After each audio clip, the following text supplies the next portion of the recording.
Hello. Today we're going to be learning about the historical timeline. This will be 10 important events, laws, and/or cases that have impacted the education of ELLs, which are English language learners.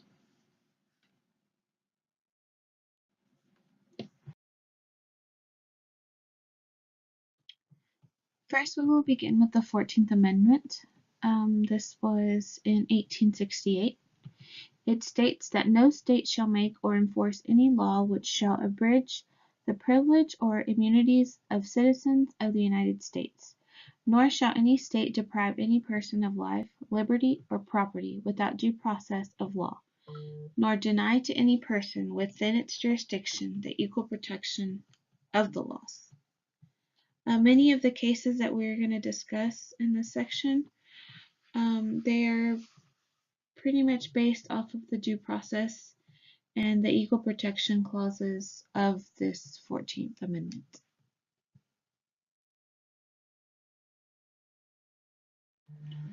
Now, another case is the Brown versus Board of Education of Topeka. The justices ruled unanimously that racial segregation of children in public school was unconstitutional. Oliver Brown, he was the one that filed the suit against the Board of Education of Topeka, Kansas in 1951. Because his daughter was denied into Topeka, which was the all-white elementary schools. And then he claimed that the separate white and black schools were not equal, which violated the 14th Amendment.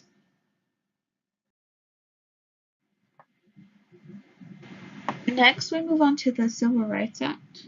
This is Title VI in 1964. That no person shall, on the grounds of race, color, or national origin, be denied the benefits of or be subjected to discrimination under any program or activity receiving federal financial assistance. So if they're receiving the federal financial assistance, they should be using that benefit to be able to provide for these ELL students. Next, we have the United States versus Texas, which was in 1971. This case affected all of the Texas schools. It created a plan and implemented language programs that would help the Mexican American students learn English, and as well to adjust to the American culture. And not only did it help the American students, but it also helped the English students learn Spanish as well. Now, in 1974, we have the Equal Educational Opportunities Act.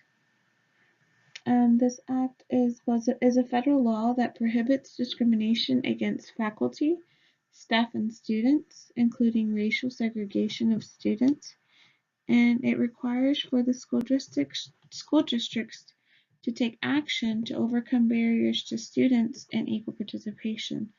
So this allows for the students to not be separate, not just the students, but as it states, the faculty, staff, not to be discriminated, and for all of them to be able to participate in the school system. Also in 1974, we had the Serna versus Portales case. This case was called due to failure to provide bilingual and bicultural education, which would take into account the special needs of the Mexican American children. The court fashioned a remedial action plan for the school district. The reason for this case was because the Portales school district was discriminating students with Mexican surnames. So if they noticed somebody that had a Mexican surname, then they would then be taken to a different school in classes taught for ELLs, but they were taught in English.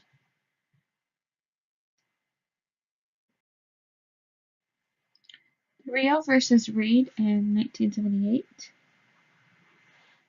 This is where many so-called bilingual education programs were not bilingual, but they were based mainly on ESL.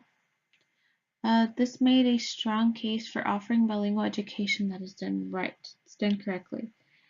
The bilingual programs were inadequate. There were lack of trained bilingual teachers and did not have a clearly defined curriculum or firm guidelines about how much instruction should be in their native language. The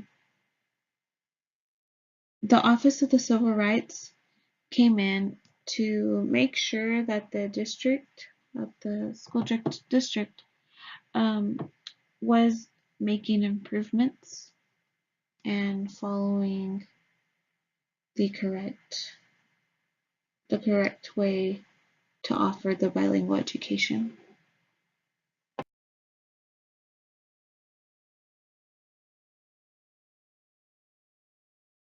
Participate in the classroom along with their peers.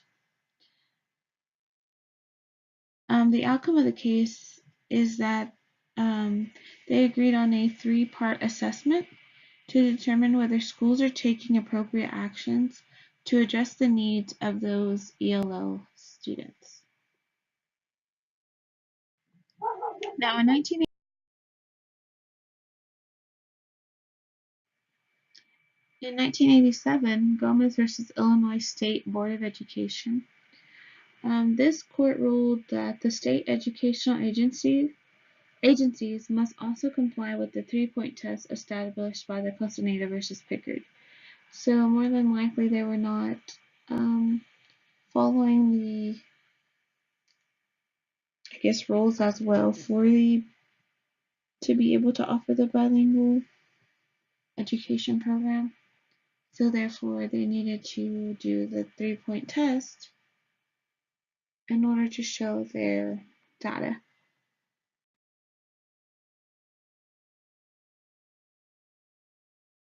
And last but not least, in 2001, we have the No Child Left Behind Act, the NCBL. This act makes different funding for states depending on the student's progress, and the states must test students 3rd through 8th grade and 1st in high school in reading and in math. This states that if the states do not meet their performance objectives for the LEP students, they could lose up to 10% of the administrative portion of their funding for all. And last but not least, sources that I used. Here's a list of the following sources that I used. www.colorincolorado.org and history.com, digitalrepository.unm.edu, the revolvi.com, and the brown.edu/academics educational alliance, teaching diverse learners and policy. Thank you for watching.